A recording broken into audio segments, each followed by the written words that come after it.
Welcome to State of Mind. I'm Paul John Dykes, and today I'm delighted to be joined by JP Mason. Normally, JP, we're a trio. Normally, wee Declan is with us, but he's got a Bosman transfer to Tuesday, so we are awaiting his replacement. Hopefully, we can do the business a wee bit quicker than Celtic, and the replacement will be in before January, I'm pretty sure. How's your week been, JP?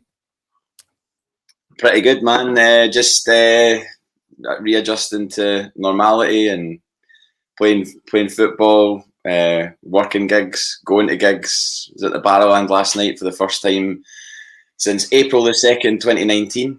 And it was some buzz. Went to see the Snuts, the third of their 3 sold out nights at the Barrowlands, which was an unbelievable achievement, especially as they're from just along the road from where I'm from. I obviously grew up in Bathgate, so they're Whitburn Loopy, and it's Whitburn's not been the sort of cultural hotpot of musical talent over the years. So to see a band from there do that last night was amazing. And I was at Livingston on Sunday as well. We might get into that one. It was an arduous journey to get there. I DJ'd a wedding on Saturday night in Lookers, in a place called The Rind, which is just outside Lookers. And I put a tweet out to see if there was any Dundee supporters buses that were going, because I was staying at my mate's in Dundee on Saturday night. He very kindly picked me up. Cheers, Adam.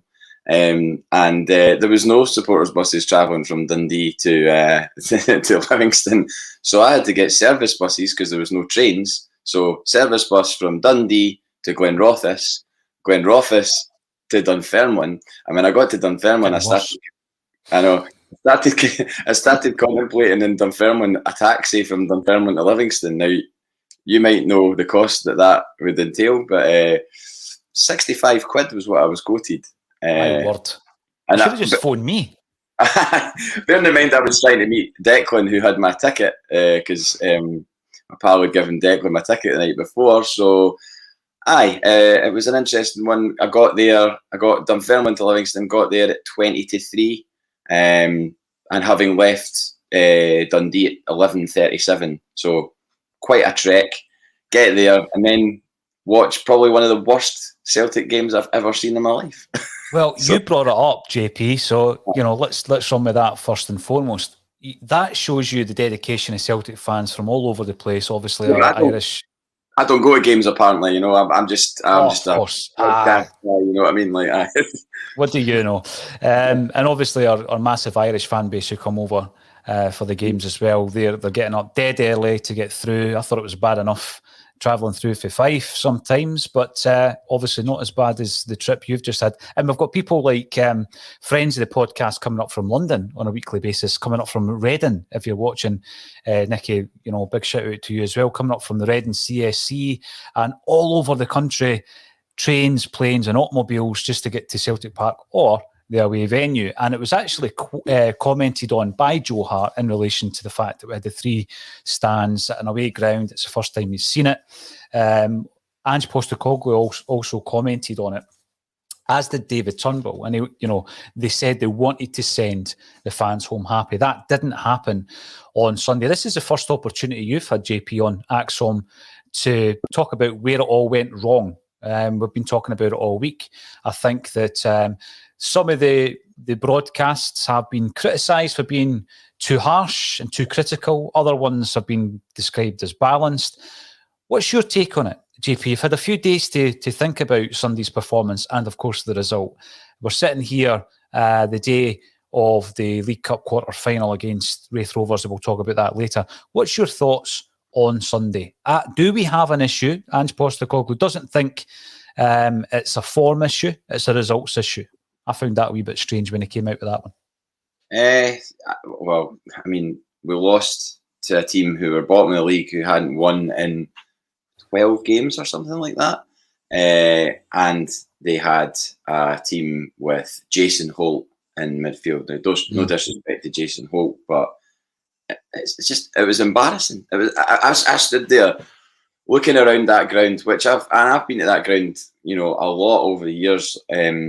My pal and his dad were big Livingston fans and have been since the birth of Livingston. So I sometimes went along with them if Livingston were playing and Celtic weren't. I'd go along and watch Livingston. In the early days, we're talking like Jim Leishman, so like David Bingham playing, guys like Fernandes. Just a wee bit before Fernandes. So it was like when they were in like the third division and second division and stuff like that. So, they had a decent team and they had the momentum and everything, and then obviously they got into the Premier League. But I mean, I was just looking around at the three stands and thinking, we've got three full stands here. They can barely fill one, and they're beating us 1-0. And we've got like, the disparity in wages and transfer fees and everything else. You're just thinking, how is this possibly happening? And my mate Scott is a big Livy fan, texted me afterwards and just was like, what happened? And I went, well, I actually don't know. I think we just seemed so. It's been mentioned a lot that we thought we could just play football to get out of it, and it was clear that wasn't going to work. We had to, adjust, but we didn't have the personnel to adjust. We didn't have guys in there with, it's a bit cliched, but with dig, and that would just sort of, battle us through that game and get us out of there with, at least a point. When they scored, I actually started thinking I'd take a point from this. Right now, I'd take a point. And the way the other game went, you would have taken a point because it would have just meant, we were eachy peachy, the same as we were before. But it didn't work out like that, and it was a sorry watch. At no point did I get excited. At no point did I really think we were going to score here. I was sitting next to a guy from Bathgate who'd come along the road and got a ticket outside the ground. Bit older than me, went to the same primary school. I obviously didn't know him. We knew some of the same people, and the two of us were just stood dumbfounded at what we were watching. It wasn't in any way rip-roaring, free-scoring, but it was boring. Yeah, it was pretty boring. We'll talk. There's a few aspects of that game I want to bring up, and one of the things you mentioned there was we didn't have the personnel, and that is one of the considerations that we really need to raise when we're in a scenario where you go down 1-0, 25 minutes into the game. You expect, if an hour into the game nothing's changed, then you're going to have to make that change, be that personnel or shape or just the style of your play. That didn't seem to happen, and that was a concern for me. And people are saying, well, Ange doesn't have the personnel. I got that feeling big time when we were playing Real Betis, and we didn't make a great deal of change during that game. But when you're looking at the bench against Betis, you can understand why. There was absolutely no offensive kind of options on the bench, JP. There was no strikers on the bench. There were 3 players sitting on that bench who had never played competitively for Celtic. So I get that, absolutely do. Against Livingston, there are other changes you could have made. I mean, yesterday I was talking to one of our contributors, and the discussion was along the lines of, to change the game. Some people, you're watching it and you instinctively think it needs to be an offensive change, JP. You need to throw on a creative play. You need to throw on a striker. Not always. I mean, a change could have been Ralston and Montgomery, who, going forward have been pretty impressive for Celtic. I don't think we were getting enough from Abada and Jota. I think that they have shown up in the last few weeks as being players who don't do that defensive work that well so far, JP. I'm not saying that that's part of their game that's not going to improve. And you think of the last season who we had in maybe on the right and on the left, Christie and El Yunusi, who were pretty good at that. They were pretty good at getting the ball back, in the attacking half of the park or the attacking third. So that is an issue that we really need to look at. You then look at the options behind those players.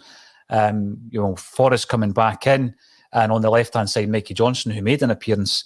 How is their defensive play? Because in order for us to beat a team like Livingston, that you called it dig earlier on, that is part and parcel of the game. You've got to actually win the ball. And I'm looking at Jota and Abada, and I've not seen a great deal of that from them. Does that concern you slightly? Because there's a lot more fixtures like the one we've seen on Sunday to come? It does concerns me that the names you just mentioned there of previous substitutes, like Christie, like El Yunusi. El Yunusi is now playing semi-regularly for an English Premier League team, and Christie, whether you want to criticise Christie or not, and the club that he's chosen to go to in Bournemouth are, a championship team playing at a decent level. He's playing, I think I looked at their lineup recently and they've got some decent players alongside him and he's playing for them. So look, and then you're saying we could have brought on Montgomery and Ralston to change the game. And that, I don't like talking about this sort of downsizing thing because I don't subscribe to the fact that there's been a tactical downsizing of Celtic. I just think it's been poor decisions and poor transfer activity that has led us. I also aligned to the fact that we chased a manager for 4 months and then he backed out and we had to sort of, rip it up and start again at the very last minute. So the fact that you're and I heard you say that about Ralston and Montgomery, and I was like, that kind of just rang a huge alarm bell in my head going, that is our options right now. That is what we have, potentially to come on. And I looked at Beaton as he was warming up. He was right in front of me. And I just looked at Beaton and I was like, what are you going to do when you come on? You're not going to change the game in a way to affect it in terms of you've got screamers in your locker. I know he scored a couple of goals over the course, but he wasn't the type of guy that was going to come. And I saw him at one point at a corner kick, like clapping his hands and rallying the troops. And I'm like, Nir Beaton is rallying our troops. That is what's happening. A guy that played 238 games in 8 years at Celtic. Mm-hmm. He is the guy that is rallying our troops. And it made me even more deflated about the scenario that I was in Almond Vale, Tony Macaroni, whatever it's called, and just looking at a half-full Livingston stand and 3 stands of us, and that's what's happening on the pitch. It was mental. I'm expecting, I will work my way through the comments, I'm expecting some people to say, what is Dykes talking about, changing the game with Ralston Montgomery. My thinking with that, JP, is Montgomery likes to run it. I mean, yes, he does have very good defensive attributes. I think even the lost start of tackling, he's very good at that. And, physically, I don't think he looks like much of a threat. But actually, when you watch him, in terms of winning the ball back, he's very good at it. But he runs at players. It's a different challenge for their right back to contend with. So too would have been the switching of Abada and Jota. That I find that quite puzzling when both of those players can play right and left. Why don't just you give their fullback something different to think about? Especially with Abada, who I don't think has been that effective in the last few games that he's played. The last 2 or 3 games he's played, he's been very quiet. So switch him over, see if he gets more joy at the right back rather than the left back. And with Ralston, he is definitely a player who, for me, he's an honest pro, but he's a guy who would give you that dig that you're talking about. He knows this fixture. He knows the circumstances of playing Livingston, who have got 9-10 men behind the ball. And one thing that he does very well is hit the line and get a crossover. He does do that. And I know that we did get a lot of crosses into the box, but Ralston's particularly good at that. Well, he got a goal in Spain, and people criticised his performance prior to that, but he found a bit of form in the last 15 minutes of that game that got us a goal, and it was his determination and drive in the box to win that header. It was a brave header, stuck his head in and got it, and that allowed us, to maybe have a slight opportunity of maybe getting a point from that game, which at one point when it was 4-2, you were thinking this is going to go 5, 6, 7. So Ralston coming on at a latter part of the game could have been the catalyst to, and again, it sounds absolutely insane to be thinking that Anthony Ralston, a guy who's not played anywhere near the amount of games he should have done for his level of time at the club, that guy could have come on and made a difference and got us a point, and again got us a point. I know. It's absolutely baffling to think that we're scraping around. And I know that, Kev said and other people have said, these things are going to happen. But I mean, really, to Livingston at home, away, with 3 stands, I don't think that is I know we've struggled there. I know that we haven't won there since 2007 or whatever. But going in, going into those previous games, Livingston have always had a bit of form, and that, that's what I said to my mate Scott. I was like, in the past there's been momentum going into the games, and Livingston have had a decent run, but I mean, they're going in on Sunday in not chaos or disarray, but I mean, they were starting to be question marks about the manager probably, and then you're seeing him celebrate on the sidelines like he's won a cup and stuff like that, and then they go and throw goals into the net last night at Ibrox, and it's a funny one. See the big thing as well though, JP, and I know that there has been the addition of a staff member behind the scenes. We were talking about it yesterday. When we know that we have an issue with a particular team, when we know that we find it difficult to go to a particular stadium, then you should be able to, prior to that game obviously, already deal with these issues. They shouldn't be coming as a surprise at 25 minutes when you go a goal down. It shouldn't be a surprise 70 minutes in when you're looking at your bench thinking, how do I change this? That should all be in place. All the contingencies should be in place. And I think that becomes quite frustrating. And I'm hoping that with the addition of the new member of staff, who is Anton McElhone. Talking to Antons, I'm going to be mentioning another Anton in a few seconds, not Rogers. Anton McElhone, who is the head of sports science.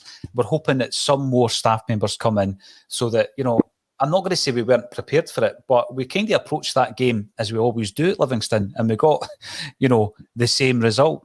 And it's about time that we maybe changed the approach there. That is gone. I don't think there are too many more slip-ups like that if we want to be challenging for the league title.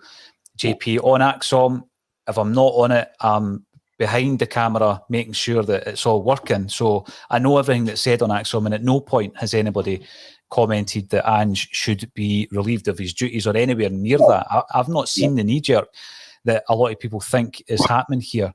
Maybe it's happening in the comments, maybe it's happening elsewhere.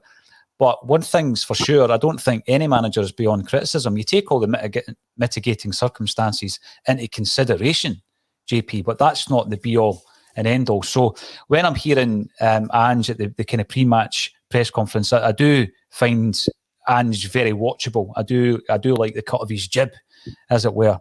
And he says, I didn't have a great day in the office, mate. And when he calls somebody mate, that he isn't actually thinking, mate. He didn't have a great day in the office, but you can't have too many of those throughout a season. I remember a couple of seasons now ago when we went to Olivia and they beat us 2-0 and London Knights gave Julian a torrid time of it. And there's that picture because Neil Lennon hooks off Scott Brown, the captain, and you're just thinking, oh no, we're devoid of ideas here. We were able to turn it around that season. We won the league that season. But I had the same kind of feeling. It was almost as if they've got the beating of us. And they shouldn't have the beating of us. You're not entitled to beat anyone. That isn't being disrespectful, JP. You're talking about a disparity. And even though you've got a new manager in, even though there's been a huge turnover of players, even though we've got about 10 guys on the sidelines unfit and injured, we still should have enough in the locker to come away with something from that game. Do you agree? Yes, but like you said, to give him a bit of slack, in normal times, had he come in at the right time and had been allowed to and the squad had been managed better in the last, say, 18 months, 2 years, I think he would have been better equipped to deal with that game yesterday. Even just the striker scenario, JP. We've lost 4, we've brought 2 in. I know, I mean, like, Eddie's down there tearing it up with Crystal Palace, scoring 2 in his debut, and I'm as much as anybody can say anything about Odsonne Edouard, I'm pleased for him that he scored those goals. And it's hard when you lose a player that's been so good for you, but he did a lot of good things for Celtic, and so fair play to him. But like, that leaves us so short. When you're looking at the lineup for tonight, and it's only Ayeti. There's nobody. There's no other option. I think maybe the Giamakis is going to be hopefully involved because he's obviously been training. So you'd like to think he'd be at least on the bench. So that kind of bolsters that a bit. But he wasn't about on Sunday against Livingston, so we didn't have that option. And Ayeti wasn't getting any real joy. So I think it. I mean, there was the 2-0 game against Livingston. Was that not when Christie got sent off in the first half? Yeah, it was. I was there as well. I was at that, and that was horrible because it was a a moment of madness from Christie, and then we were 10 men for what, 3/4 of the game or something like that. So I mean that one you can allow for that for being 10 men, but Sunday we had our full quota, and it just honestly felt like we could have played another half an hour and not scored. And no, we would never have figured it out. Yeah, you get those games from time to time, but it was a bit concerning just because the window's shut. You know, we've got no opportunity to go and get anybody else now until January. So, you know, we're just all on the edge of our seats, hoping that no other big injuries come along. I mean, McGregor's going to be back. I think they said he's going to be back after the international break next month. Mm-hmm. So he's missing a chunk of games, European games, you know, where he's been, you know, pretty good in Europe, you know, Callum McGregor. And we're not playing, we're playing Bayer Leverkusen, do you know what I mean? We're not playing any, this isn't the qualifiers now, this is the meat and drink. It's the real deal now, isn't it? Yeah, absolutely. I don't know if you managed to catch yesterday's show, JP. I know you're a busy man. Peter Levery is asking if there's any more prizes today. Great crack yesterday. Well, I wasn't planning to, but it's just occurred to me that other than the match day, I won't be back on the ACSOM Bulletin until next Thursday, because I was only standing in yesterday for Colin Watt. And I'm going to do that thing where you break the fourth wall and ask Kelvin, who's our videographer here at ACSOM. Kelvin, hello. Kelvin, look at that. He's so engrossed in his work that he can't even... Yeah, the thing is, now that I've been in the studio, I know what you're looking at and I know where he is. He does exist. He does exist. Just for the benefit of the doubt, he is there. Could you give me that shamrock top, the one that we've got the ACSOM crest on? Just because Paddy asked for it, right? We've got another 2 jerseys. I'm going to throw another one out there because it was a good bit of crack. I'm just trying to think of a question. That'll come to me. We'll talk about other things. And then at some point today, maybe about 40 minutes in, we'll give away another jersey. That's great. All you need to do is subscribe. And if you're subscribing, there we go. See, there is somebody else in here with me. It's not just me. So this is the shamrock top. Now, it's a much better green than that. But it just shows you how peely-wally I look when you look at that. It's emerald green, right? But in real life, it's much, much better looking. And we've got the embroidered badge, old school. This is based, obviously, on the 1950s and 1960s shamrock jersey that Celtic wore. And they never, ever wore it under Jock Stein. The last time they wore it was the final game managed by Jimmy McGrory.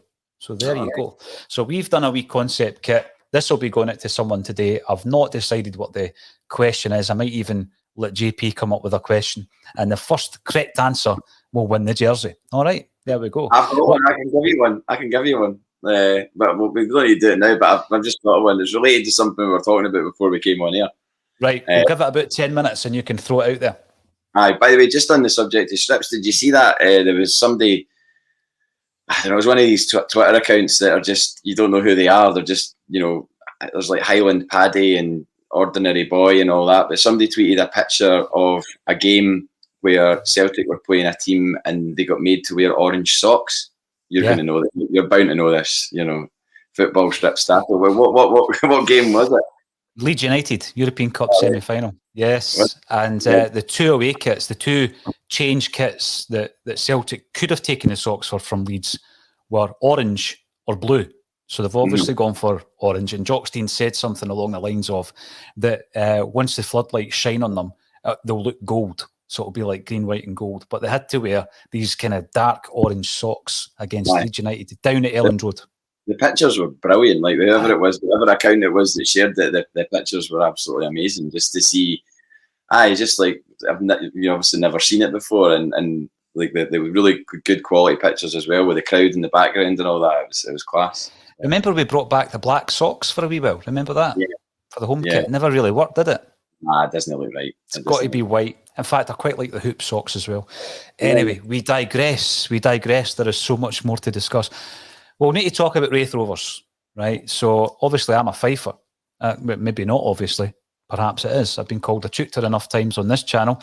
I'm a Fifer, and 27 years ago, one of my local clubs beat us in the Coca-Cola Cup final. It was a shocker. They've never been back to the quarterfinals of the League Cup since 1994. I hope that's not an omen. But we face them tonight in the quarters of what is now the Premier Sports. I never go with the sponsors' names. It's the League Cup for me. Used to be the Coca-Cola Cup. Now, if you want to... Skull Cup. The Skull Cup. Yes, I remember that well. Hagar the Horrible. If you check the State of Mind YouTube channel out, which is the one that you're going to subscribe so that you can comment and then win the Shamrock jersey later, we have interviewed 3 Raith Rovers players over the last 12 months. We've interviewed former Celt Robbie Thompson. He's a goalkeeper who I think will be on the bench. We've also spoken to a fantastic young player called Lewis Vaughan, who's a goal scorer who's come back from a double cruciate ligament injury, and he's back in amongst the goals. And Ross Matthews, who's a kind of holding midfield player. So there are 3 Raith Rovers interviews on our channel if you want to check them out, from 3 particularly good players. Now, manager John McGinn, we know, John McGinn, I can't get him out of my mind.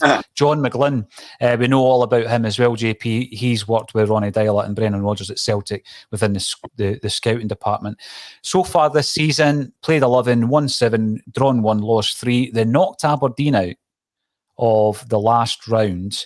And what I'm going to ask you, based on what we've just seen on the weekend, is it a potential banana skin, or are we facing Raith Rovers at the best possible time where we're fired up to prove to the Celtic fans that isn't going to be the state of play this season? Well, as a supporter, because that's what I am, I wanted to go to this game to try and banish Sunday out of my mind. So if I am, as a supporter, I'm wanting to do that, then I really, really hope the players are, at another level of wanting to do that and banish Sunday from their recent memory, because you've got an opportunity now to play at Celtic Park. You've got the big pitch. You're back where you've done damage in recent weeks. 6-0s and the likes. Don't care if it's a 6-0 tonight or not. I just want to see the team playing well. If the team play well and we win 1-0, I'm happy with that. I just want to see us back on the horse, so to speak, and obviously concerned that, I watched a little bit of that Rangers game last night, and Livingston, 0-0 at half time, and obviously they got the first goal, and then that kind of changed the psychology of the game, and then Livingston just decided to, completely capitulate and give them the ball a couple of times actually before they actually got their second goal. So these games, it's a big game for Raith Rovers. They'll be well aware of the past in terms of what their predecessors did. I can't believe it was 27 years ago, by the way. That's absolutely madness. But they'll be aware of that, and they'll be looking to make a name for themselves. We just need our big players to show up and show why they've been signed for Celtic, and do it for the manager as well, because I'm pretty sure that they're all on board with Postecoglou, judging by Christie's comments.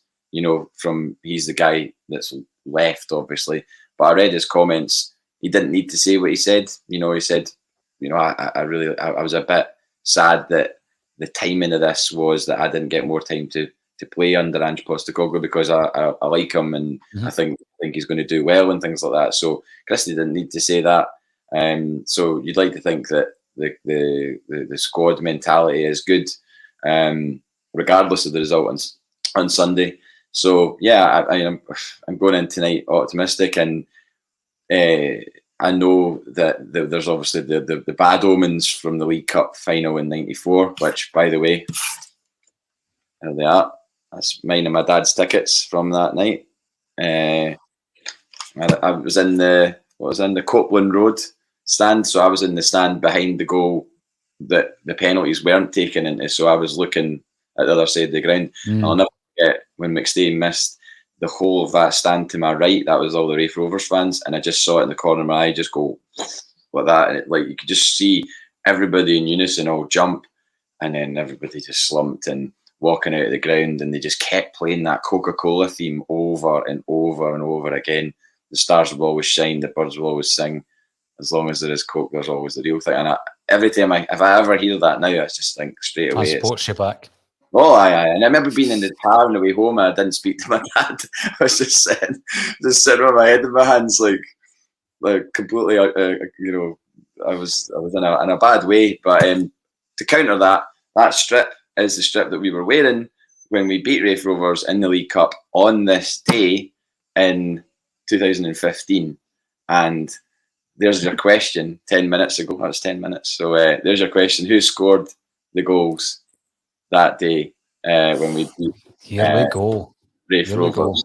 Right, let's get stuck in about the comment section. Who scored the goals when Celtic last faced Raith Rovers 6 years ago and won 2-0? Who scored Celtic's goals? I can almost hear people frantically going into the Celtic Wiki.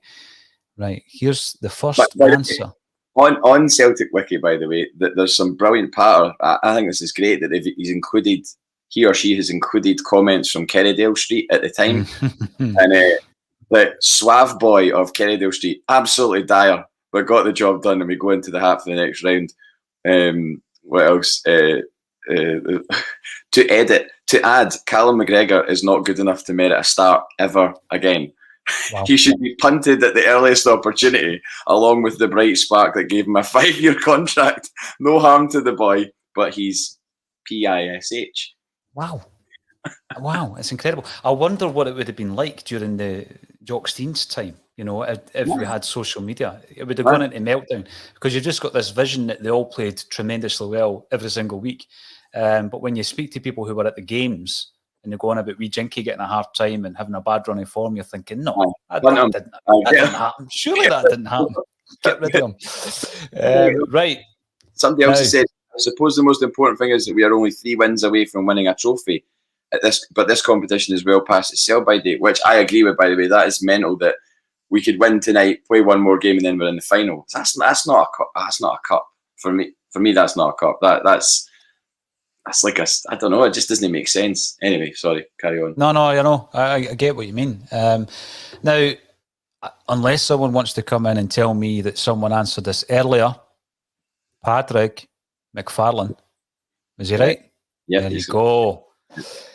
Now, get in touch with me, please, and tell me where you live, and I'll get the jersey sent out. It is a Celtic Shamrock jersey for the 1950s and 60s, but it does have the ACSOM crest. It's a one-off. We're not making these to sell them. It's a concept jersey. We gave away a couple yesterday. We've given away another one. And when I'm on the show, on the bulletins, I'm going to be doing this kind of thing. I think it's good to get people involved. And it sparks up memories of people like Commons and Johansson. And we could spend a wee bit of time talking about them, but you know what? There's loads of other things to talk about. Chris Commons, I've not heard much for him lately. He kind of fell out of favour with Celtic fans when he went into punditry. Where is he these days? Is he still sticking a boot in at every opportunity, or? I don't know. He wasn't popular among some of the people that I sit with anyway. My friend Craig used to say, "Oh, he's only good for a goal. He never does anything else. All he does is score." I'm like, well, quite a lot. So, but you know, he might not have been the greatest player ever to play for Celtic, but he did give us a lot of good moments. It saddens me when players, go into the media and, just obviously try and make a name for themselves and do put the boot in. I mean, they put the boot into everybody, but it stings when it's like, you're getting the boot put into you by a guy that's worn the Celtic shirt, You can take it. You can take it, JP, if it's not agenda driven. You can take it if they're not just being shock jocks, and I think that's where there's a difference between the sensationalism a lot of the time of what some of these ex-Celtic players say, and then guys like Chris Sutton, who, he'll stick the boot in, but he'll also stand up for Celtic. And a lot of the people that he stuck the boot into, he was right. He was actually right. And then sometimes he's been proven wrong and he'll step down as well. So I think it's all about whether or not there's an agenda that you're driving. And if it's because this is your view and this is the reason why it's your view, then that's fine. But sometimes, as you say, people are taking a nibble just for the sake of it, just so that they know they'll get the reaction. And they know that they're going to get a negative reaction. Anything I've ever said or done, and I'm not putting myself in the same bracket as these pundits, I've never ever done it because I know it's going to get a negative reaction, JP, because it's not that nice when you say something that then gets a negative reaction. So I would never do it on purpose. But I think a lot of these people do. They know they're basically throwing a grenade in and they're just going to watch the thing explode. Mr. McFarlane, you can get in touch with me on social media. You can tweet, Facebook message, or just email me directly, pauljohndykes@gmail.com. gmail.com. And on the back of that, quite a few of our listeners did get in touch. So thank you very much for doing that. And, you know, people from Bahrain and Australia and various other places, I will get back to every individual email that comes in because it's all Celtic related, JP. It's all about talking about Celtic. And some of these people can't watch the show live because they're in a different part of the world. And we want to be able to get you to engage. But here's a thing that we're going to do as well, which I was talking about last week. You know, the people that are buying the merchandise on the website, because obviously that's one of the ways that we're able to finance what we're doing. We're going to invite them all into bulletins like this, where it's a kind of behind closed doors bulletin, so they can actually come in with 2 or 3 of the pundits, JP, and get involved in a proper bulletin, but we won't put it out live just in case. All right. But aye, and we'll probably get like 1 or 2 at a time to come in and chew the fat about Celtic with 2 or 3 ACSOM contributors, and then we'll edit it if edits are required and then fire it on the YouTube channel. But it just allows people who are supporting the channel to get that wee bit back. Actually, in you come, and if you can come into the studio, even better. But if not, we'll dial you in. So yes, I've kept you up on the screen. Well done, you've won the prize. Get in touch, and thanks for supporting a Celtic state of mind. Now, we've been talking about Raith Rovers. We've got to have a wee chat about tonight's game. Celtic, sometimes you don't know what Celtic you're going to get, and sometimes that happens all in the same game. We've seen that a few times in Europe. I'm looking at the lineup, and what I'm going to do, JP, I'm going to give you what I would play and my rationale behind it. And if there's anybody in here that I'm unaware of that can't actually play tonight for any number of reasons, give me a shout. So a part of this team is playing it safe, but another part is squad management, giving some guys a rest, but also just trying to give others some game time so that when you're in a European game, you're not looking at your bench and seeing 2 or 3 guys that have never kicked a ball for Celtic. So I'm starting with Joe Hart, and he's the captain for me tonight. I would never make the error of throwing in Scott Bain, for example. I've seen that happening before in cup games, JP, but I just think tonight, no, that's not what we want. You know, you want Joe Hart in there. I mean, another couple of good saves against Livy at the weekend, you know, added to the 5 that he made against Betis. I'd bring back Tony Ralston. I think he was unlucky to lose his space because he was ill. I'd bring him back. I just think we need his drive, his dig in a game like tonight. We need to get back to basics in that respect. And Juranovic, I would actually put Juranovic on the bench. I would bring in Adam Montgomery. I think he was a guy that I wanted to see on Sunday. I think that he's a fearless young man at this moment in time, as a lot of young players are when they come into the team. He's not scared to run at players, but he does have the defensive attributes as well. And I don't think so far from what I've seen, and I've only seen Bolingoli playing 1 game this season, that Bolingoli and Juranovic are being deployed as effectively in this inverted full-back role as Montgomery and Ralston have been, and that was another reason that I would have made the change on Sunday. So that's how I would set up.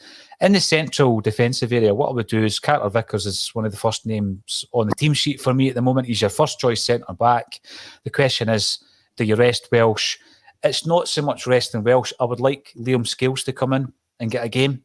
I'd like to see him playing in his favourite position, which is the left side of the centre-half.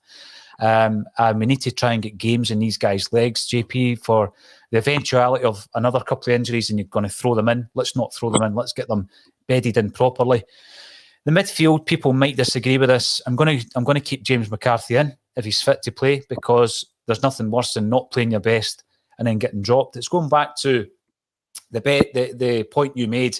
You just want to get back into this here. I think it's the same for a player who's not performed that well. Yeah. You know, don't drop them. Get them back in. And I think Liam Shaw has been described by our very own Alan Morrison previously as a Joe Ledley type player, that old-fashioned box-to-box type. And I think that he'll be doing the running and McCarthy will be doing the shutting down if necessary. And by the way, he's no slouch himself, McCarthy, going forward. I would keep Turnbull in. Again, I don't think he's on the best run of form, but that's why I wouldn't drop him. And I'd play him as my number 10. On the right-hand side, Jota, from what I've seen, he's more effective on the right. And I think Abada has been pretty poor over the last 2 or 3 games that he's played. And I'm going to play Mikey Johnson on the left-hand side because it's now or never for me when it comes to Mikey Johnson. I know he wasn't great when he came on, but that's because he's been out for ages. He's just coming back from injury. He needs game time. Give him an hour tonight and then maybe think about that change. Jota back on the left, Abada coming in. And of course, Ayeti on as the lone striker because he's the only one we've got, although I think Giacomakis might be on the bench tonight. So that's my thinking tonight, JP. Bit of experience, bringing back a couple of guys that I think we can rely on, and giving debuts to the two Liams and Sean Scales at centre-half and centre-mid. What's your thoughts, and how would you shape up this evening? I mean, if we want to go back, and I've got the team from that game 6 years ago sitting here next to me. So Gordon was in goal. I think he was the number one choice at the time. Pretty sure he was. He must have been. Sedi Yanko at right back. Where's he now? Where is Sedi Yanko? He did not end up at quite a decent club. I think he did. He's had a couple of decent moves. He's obviously got the same agent as Kazim Richards. He always manages to get a good move. Effie Ambrose, who's at St Johnstone now. Tyler Blackett, Wow.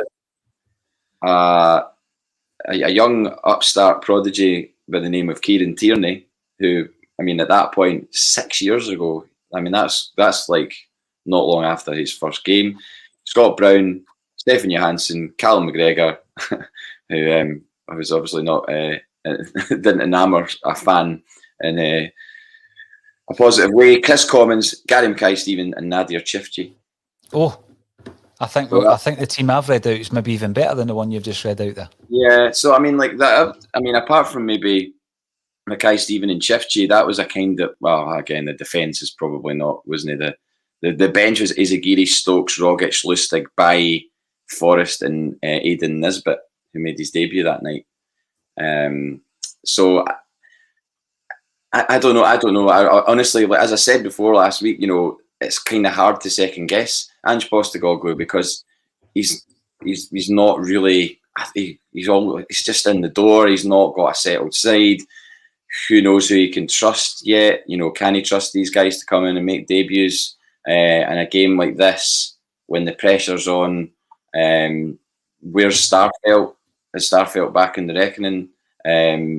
McCarthy, you're having a giraffe. No, I do think McCarthy should start on the basis that you want him to have a game to flush that out of his system, to flush Sunday out of his system. And he's not going anywhere, JP. He's not like on a 6-month loan. He's here for 4 years. You know. I know. And yeah, you need to play your way out of that. And whether it was the pitch, whether it was the formation, whether it was the opposition, I have no idea why. Bit of fitness with the COVID as well. Yeah, potentially. I mean, he really didn't look like a Premier League player. You know, on Sunday it was awful at times for him. But you know, everybody knows that he's a good player and has played at a really high level. We just all hope and pray that he can get back to that at Celtic. So there's no point in binning him on the basis of that. What's he going to do? Go into some sort of footballer rehab, you know, where he like relearns the game? The only way you can get back at it is by playing another game. And you know, obviously if he plays tonight and has another nightmare, then we're maybe having a different discussion. But I think he's got to be given the opportunity to come back in tonight. The rest of the team, can't really argue with that. I'd like to see Mikey Johnson given a chance as well. If he's fit enough to start, then he probably should start, because Jota and Abada didn't really set the world on fire on Sunday, to the point that if you were taking a jersey off them and giving it to Mikey Johnston, that it would be a bad thing for them, you know, like to not have to not play again. You know, it's one of those ones where it's like you weren't going to take the jersey off Ralston to give it to Juranovic because Ralston was playing really well,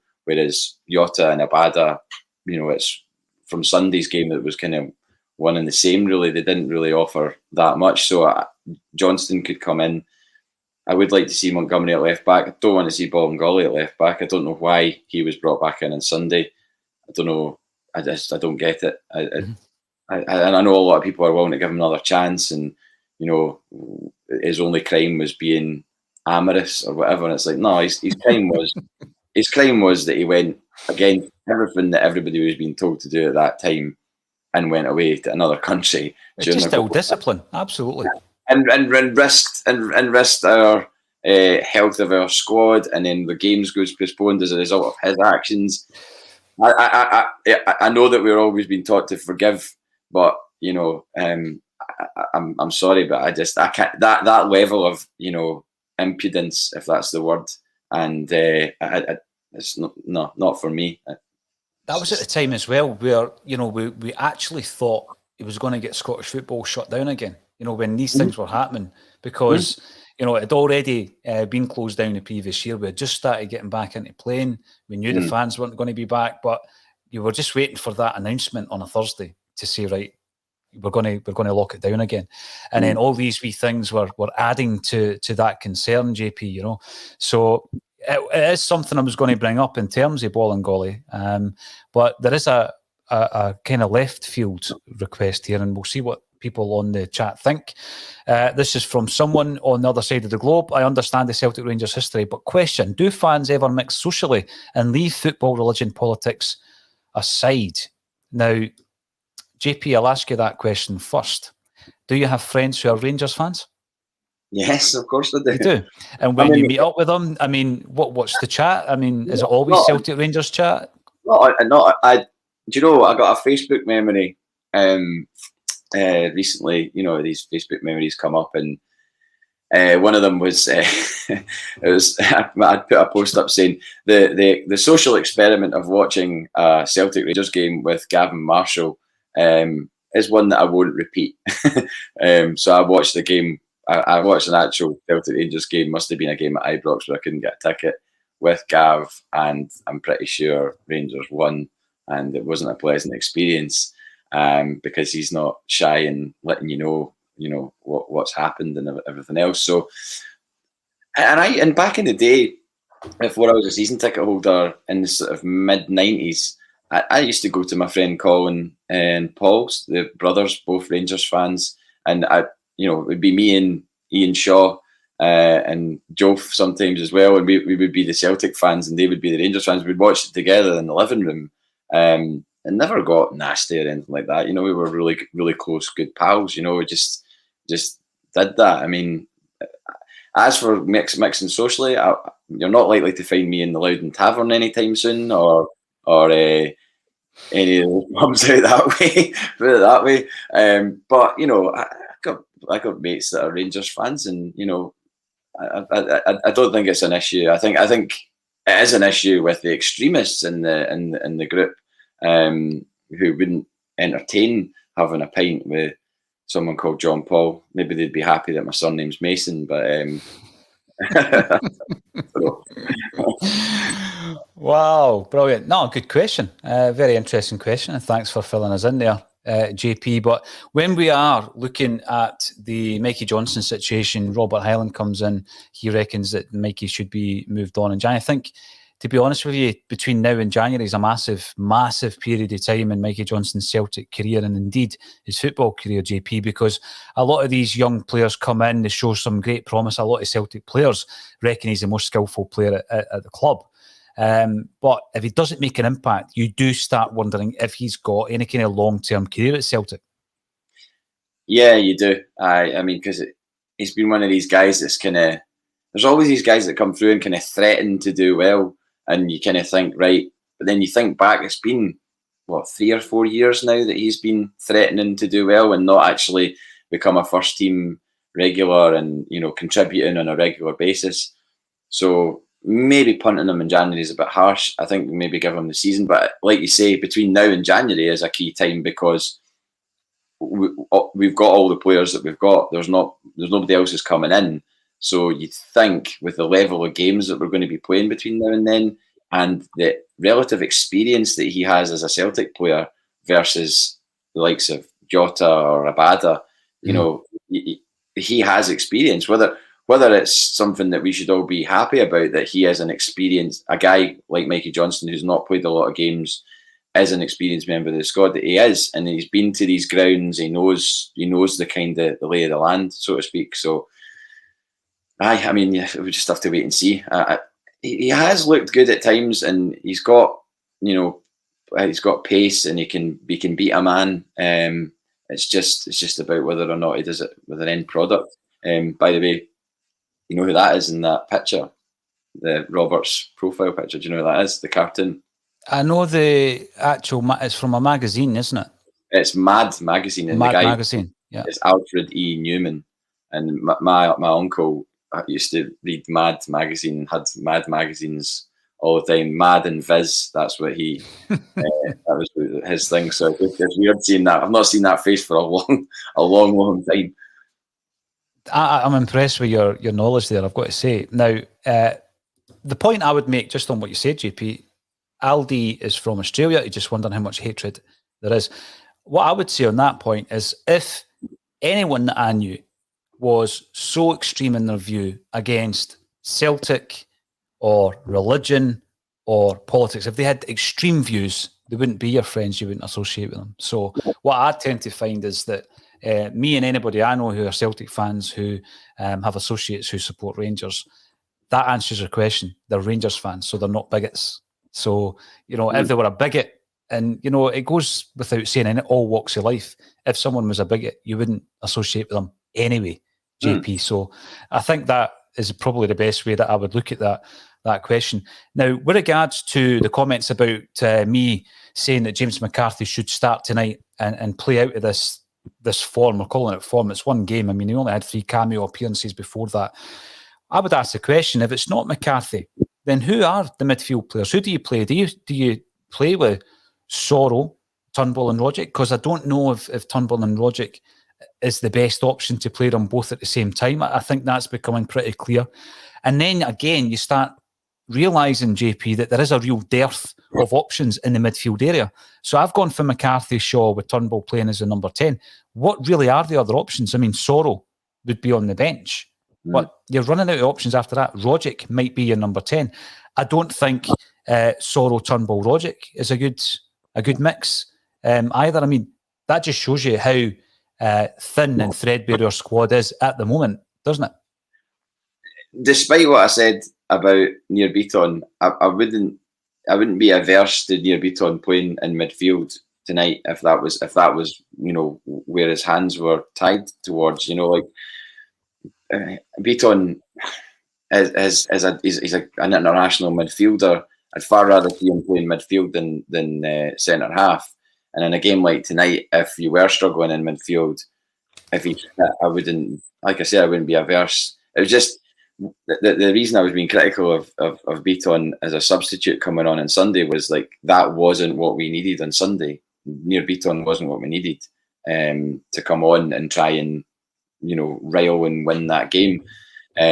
But possibly to start tonight, it would be an option. But I would far rather James McCarthy played so that so that I can get a close look at him as a supporter, just to watch him off the ball. I don't think I've really, apart from Sunday, I've not had an opportunity really to see him play.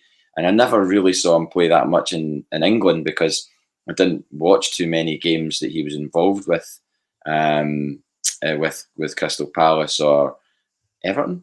Is it as well? Was it Everton? Everton, Wigan, Crystal Palace, yeah. I didn't watch a lot of their games, so I haven't got a massive, database of knowledge of the guy and his career. So I'm just going to judge him on what he does in a Celtic shirt. And right now, he's not doing too great, but it's early days, and games like tonight is a game where he can sort of rebuild that confidence. And to anybody saying, "Oh, you can't start McCarthy," when do you start McCarthy? Did you just bin him? Is that his Celtic career over then because he had a bad game at Livingston? The whole team didn't play well against Livingston. Well, remember Julian had a nightmare at Livingston. I know, and now we're praying for his return.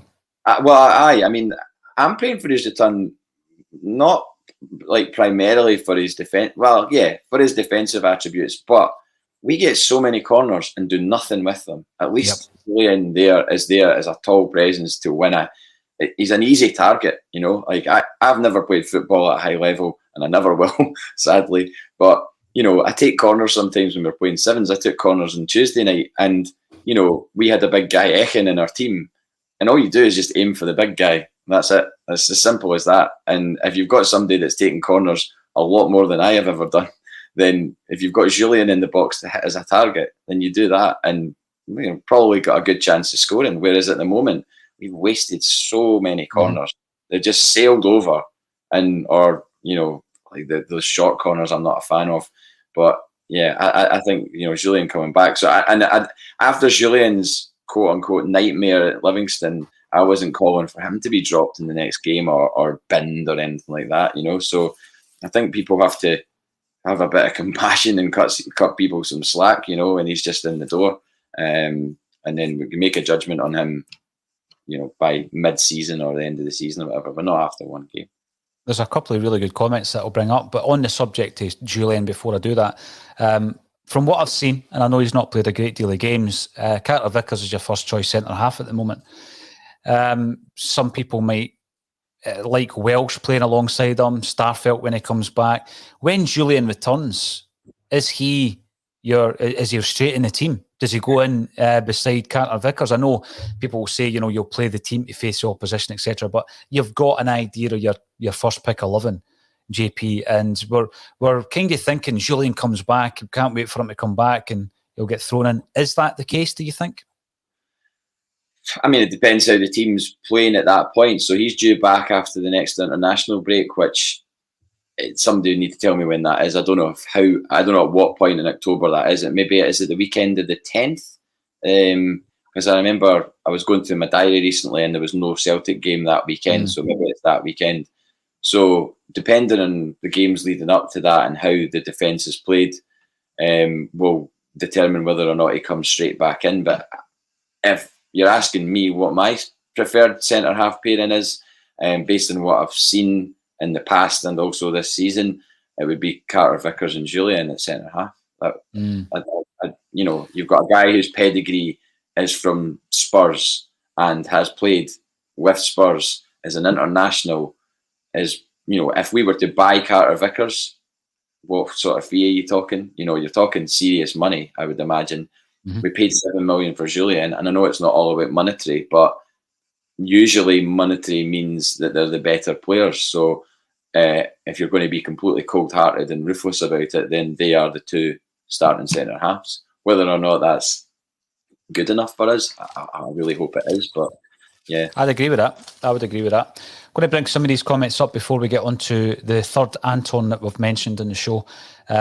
Firstly, we have a couple of really good suggestions. Lanky67 reckons that McCarthy shouldn't play, but Henderson should get the shout with Turnbull and Shaw. Henderson seems to have been out of the picture recently. You see his brother shot last night? I think it was last night. Actually. No. Oh, he nearly scored an absolute worldie. He took it in midfield and then rattled the crossbar from about, must have been about 60 yards or something like that. Always liked Liam Henderson. I did. Yeah. Always. It was a shame. It was a shame, but you know, he's doing okay for himself, isn't he? In nicer climes. Will McMillan, sorrow isn't McCarthy class, you reckon? And here's one from Danny Payton. Essentially, McCarthy plays 90 minutes tonight. He is way off the pace, and the only way that he'll get up to speed is minutes on the pitch. So this is ideal. And I think that I'm not disrespecting opposition. It's a safer environment at home against a club who are a league below you. To play McCarthy, if it goes wrong, you've got an option on the bench to swap it. Hopefully, Ange doesn't wait 72 minutes to make the change, though. So yes, I was mentioning earlier on Anton McElhone, which brought up memories of Anton Rodgers, but the real Anton that I want to speak about is Anton Rogan. Now, Anton Rogan obviously was a Celtic player when I first started going to the games in 1987. He was what could be described as a cult hero.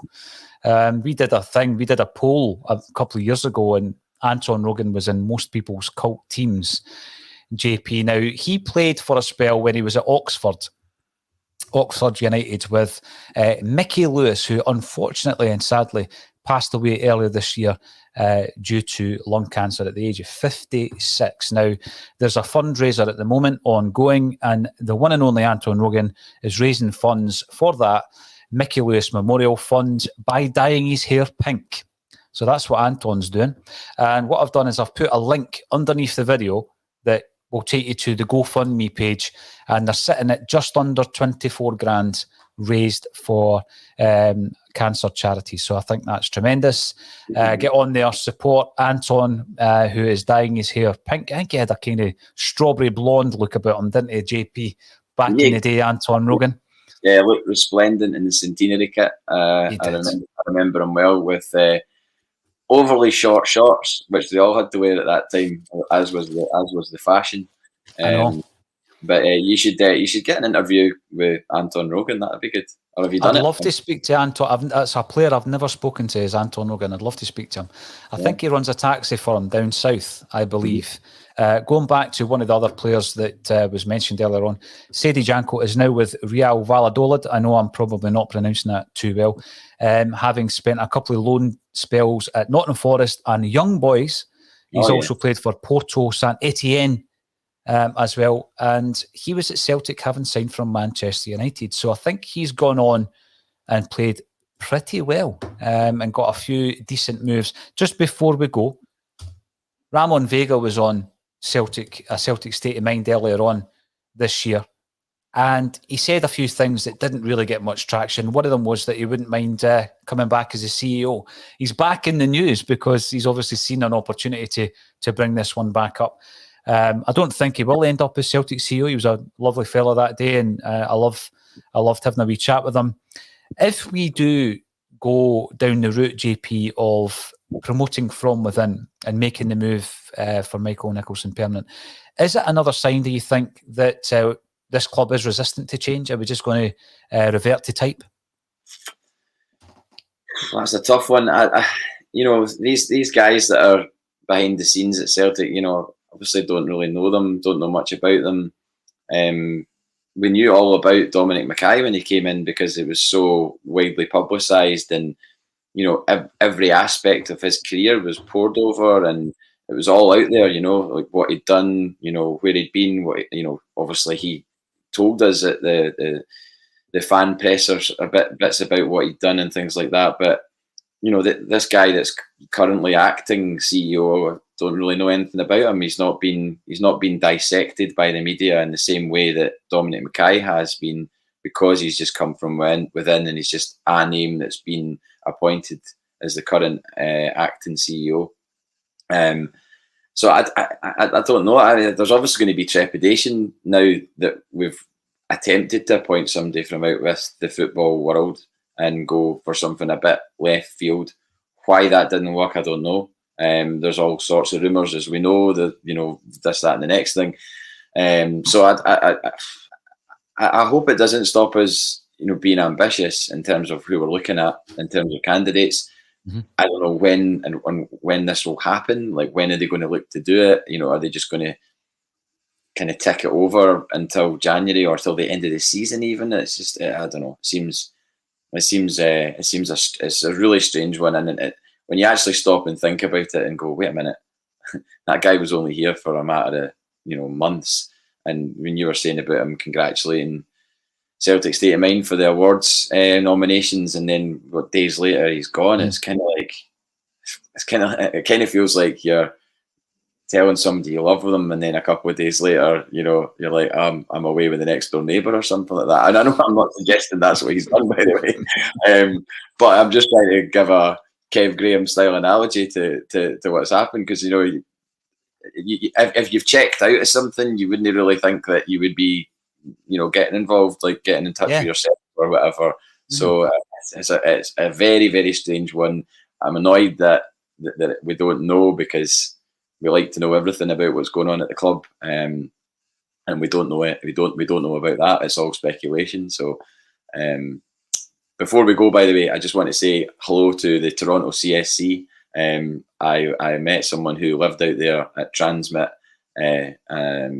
and he had been there during lockdown, and said that the guys at the Toronto CSC meet to watch the games, and they all watch A Celtic State of Mind. So I was quite humbled to be recognised by somebody as a friend of a friend, who came up and was just like, "Oh, you're on that Celtic State of Mind, aren't you?" I was like, "Aye." That's brilliant, JP. Love to hear that. Love to hear that. Nice guy. Aye. So. Brilliant. Aye. No, well, I cut you off last week because you were going to say it last week, and I cut you off. I left it too late, so at least I've done it today. So, listen, it's been a cracking show. JP and I will be joined very soon. I'm not going to tell you who by, but we are going to have a regular on a Thursday to replace Declan McConville, who's now over on Tuesday presenting a Celtic State of Mind. Well done to the competition winner. It's Patrick McFarlane, who has won the Shamrock Celtic Concept, ACSOM Concept jersey. Send me your address. I'll get it sent out to you. If you subscribe to a Celtic State of Mind on YouTube, you will be in for prize draws. If you're already subscribed, you're already in. You don't have to unsubscribe and come back in. If you're a subscriber, you're in the draw. Next month, it's a signed Bobby Lennox framed print. The month after that, it's a framed, signed Danny McGrain Love Street jersey. Month after that, Danny McGrain's framed print. After that, Bertie Auld framed jersey. We've got loads to give away. So get in there and subscribe to a Celtic State of Mind on YouTube. It's always a pleasure. All that's left for me to say is thank you to JP Mason for joining me on a Celtic State of Mind.